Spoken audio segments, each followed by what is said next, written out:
The autumn air carried a crisp bite as I trudged deeper into whispering woods, my boots crunching against fallen leaves. I'd been hiking for hours, seeking solitude after another exhausting week at the office.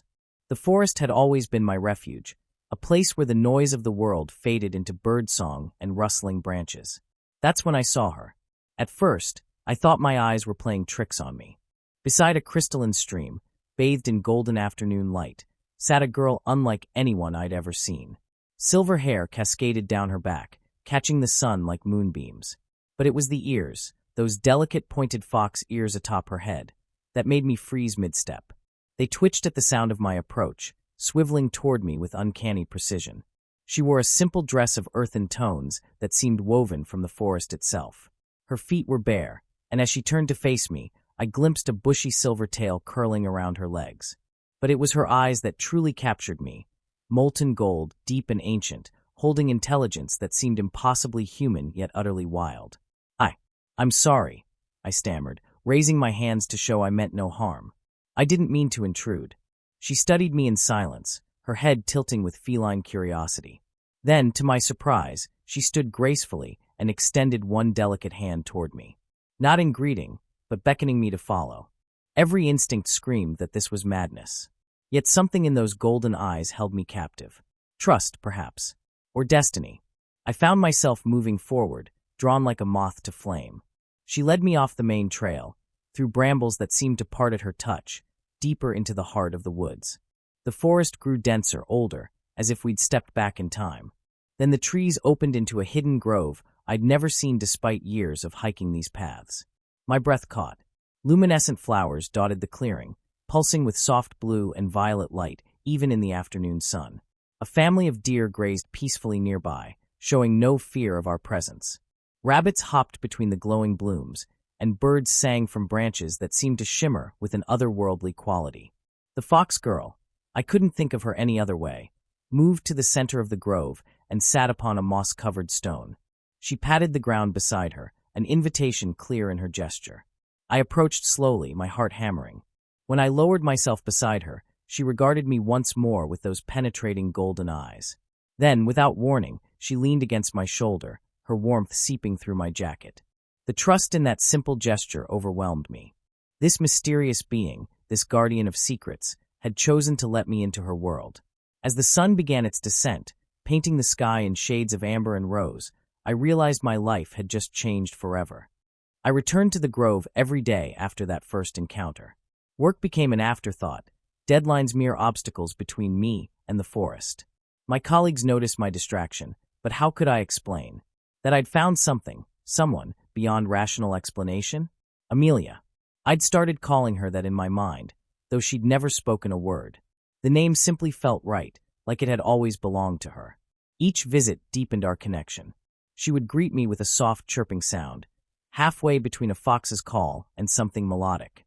We'd sit together in the grove, surrounded by the gentle magic of that place, communicating through gestures and glances. On the 5th day, she brought me gifts. A perfect acorn, a feather that shimmered with iridescent colors, a smooth river stone that fit perfectly in my palm. I treasured each one, understanding they were more than objects. They were pieces of her world, offered freely. I began bringing her things too. Fresh berries from the market, which she ate delicately from my hand, her soft tongue tickling my palm. A blanket for the cooling autumn evenings. A book, which she examined with fascination, carefully turning pages even though I doubted she could read. It was during the 2nd week that things shifted between us. The evening had grown late, and I'd fallen asleep against an ancient oak, exhausted from a particularly brutal day at work. I woke to find Amelia curled against my chest, her body warm and surprisingly solid. Her fox ears twitched in sleep, and that magnificent silver tail was draped across my legs like a living blanket. My hand moved of its own accord, gently stroking her hair. The texture was silk in moonlight, impossibly soft. Her ears flicked at my touch, and she made a contented sound deep in her throat, part purr, part sigh. Her golden eyes opened slowly, meeting mine in the fading light. There was something different in her gaze now, something heated and knowing. She shifted, bringing her face closer to mine. Her breath was sweet, carrying the scent of wild honey and forest rain. I felt paralyzed, caught between desire and disbelief. Her hand rose to my face, fingers tracing my jawline with feather-light touches.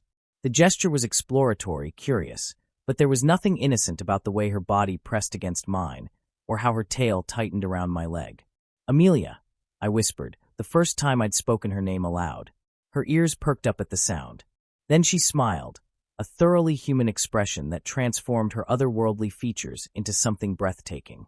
She leaned forward, and her lips brushed against mine in the softest, most tentative kiss I'd ever experienced. The world exploded into sensation. Her mouth was warm and searching, tasting of wild things and ancient magic.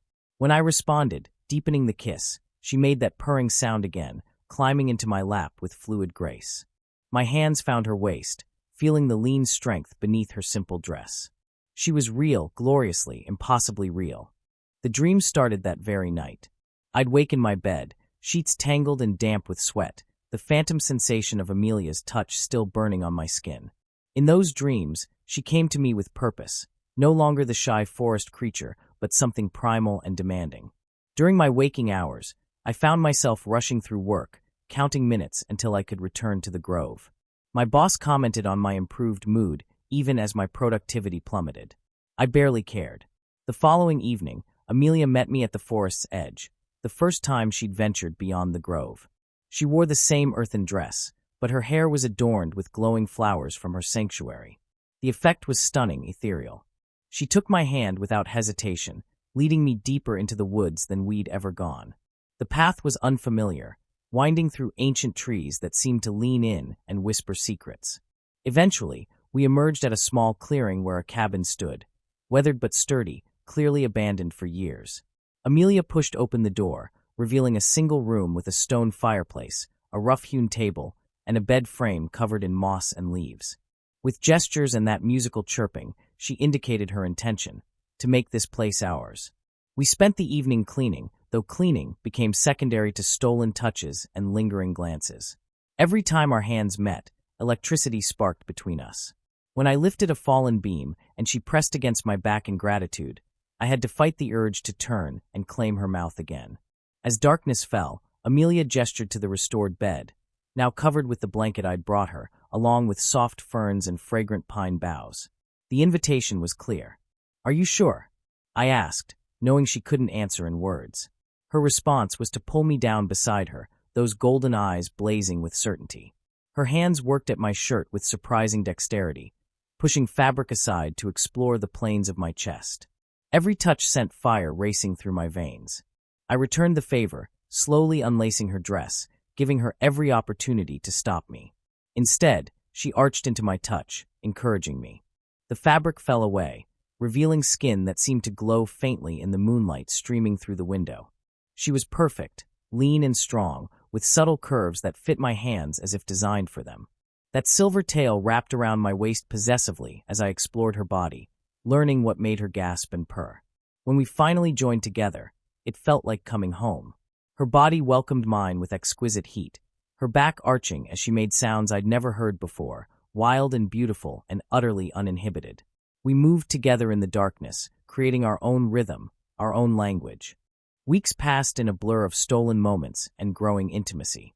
The cabin became our sanctuary, a place where the outside world couldn't intrude. I'd arrived to find Amelia had prepared the space, fresh flowers, a fire crackling in the hearth, food she'd somehow gathered or hunted. She remained unable, or unwilling, to speak, but our communication had evolved beyond words. A touch could convey volumes. The way her ears tilted told me her mood. The movement of her tail revealed her thoughts. I was falling in love with her, deeply and irrevocably, though part of me still questioned the reality of it all. One evening, as we lay entwined in the aftermath of passion, Amelia sat up suddenly. Her ears were rigid, alert to something I couldn't hear.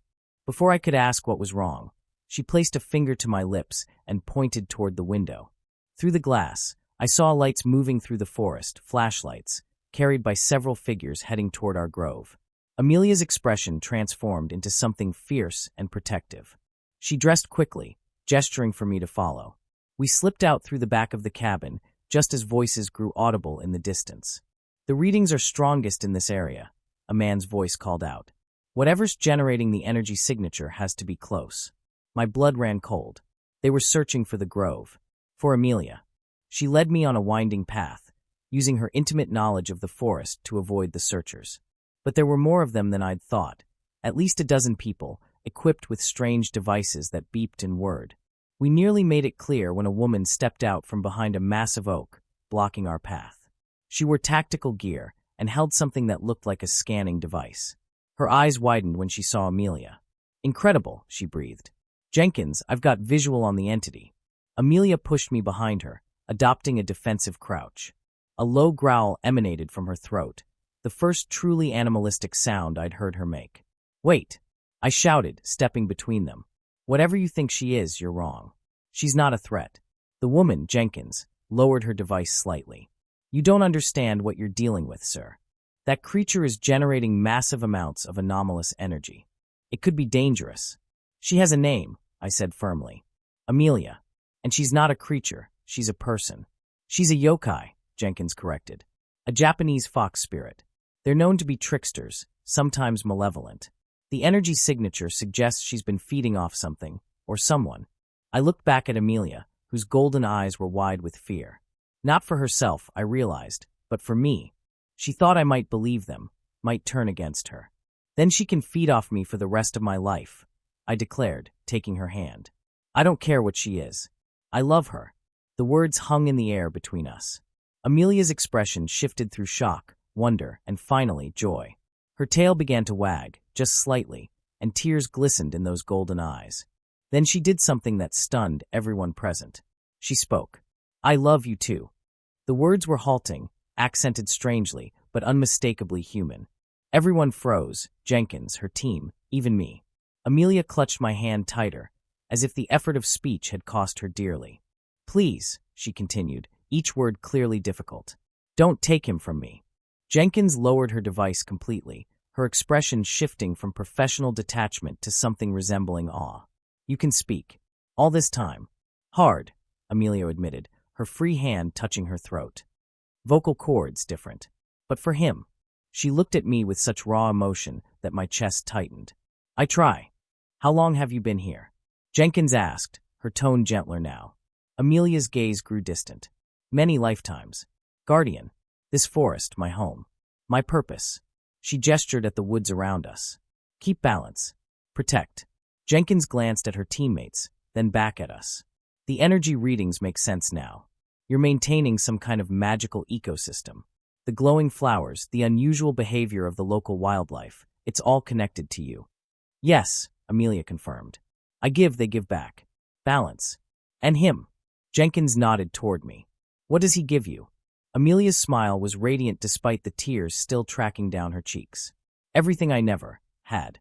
Companionship. Choice. Love." She struggled with the pronunciation of that last word, but its meaning was crystal clear. Jenkins was quiet for a long moment, studying us both. Finally, she sighed and holstered her device. "Team, pack it up. False alarm." "But ma'am," one of her colleagues protested. "That's an order," Jenkins said firmly. "What we have here is a benevolent entity maintaining a localized ecosystem. No threat to civilian populations, no hostile intent. We document and leave it alone." She turned back to us. "But I need your word, both of you, that this stays contained. No expanding territory, no drawing attention." "We don't want attention," I assured her. "We just want to be left alone." Amelia nodded emphatically, her ears flattening against her head in an expression I'd learned meant earnest sincerity. As Jenkins and her team retreated into the forest, the tension finally drained from Amelia's body. She collapsed against me, and I caught her easily, holding her close. "That was incredibly brave," I murmured into her silver hair. "For you," she whispered back, her voice already fading back into that comfortable silence. Speaking clearly remained difficult, but now I knew she could when it truly mattered. "Always for you." In the weeks that followed, life settled into a new rhythm. I negotiated remote work with my company, moving into the cabin permanently. Amelia slowly improved her speech, though she still preferred our silent communication most of the time. The grove thrived under her continued care, and I learned to help, planting the glowing flowers, tending to injured animals she brought to us, maintaining the delicate balance she'd protected for so long. On quiet evenings, we'd lie together in our cabin, the firelight casting dancing shadows across the walls. She'd curl against me, her tail wrapped around my leg in that possessive way I'd grown to adore, and purr contentedly as I stroked her ears. "Happy?" I'd ask, and she'd respond with a kiss that conveyed more than words ever could. The forest had held many secrets, but I discovered the greatest one: that love transcends species, language, and logic. Amelia had chosen me from all the humans who'd passed through her woods over the centuries. And I had chosen her right back, my fox girl, my guardian, my home. In the end, what happened next surprised everyone, perhaps even us. We found something neither of us had been looking for: a love that was wild and gentle, impossible and utterly real, a bond that would last as long as the ancient trees surrounding our grove. And in the heart of Whispering Woods, where magic still dwelt and mysteries remained, we built our life together. One quiet moment, one tender touch, one whispered word of love at a time.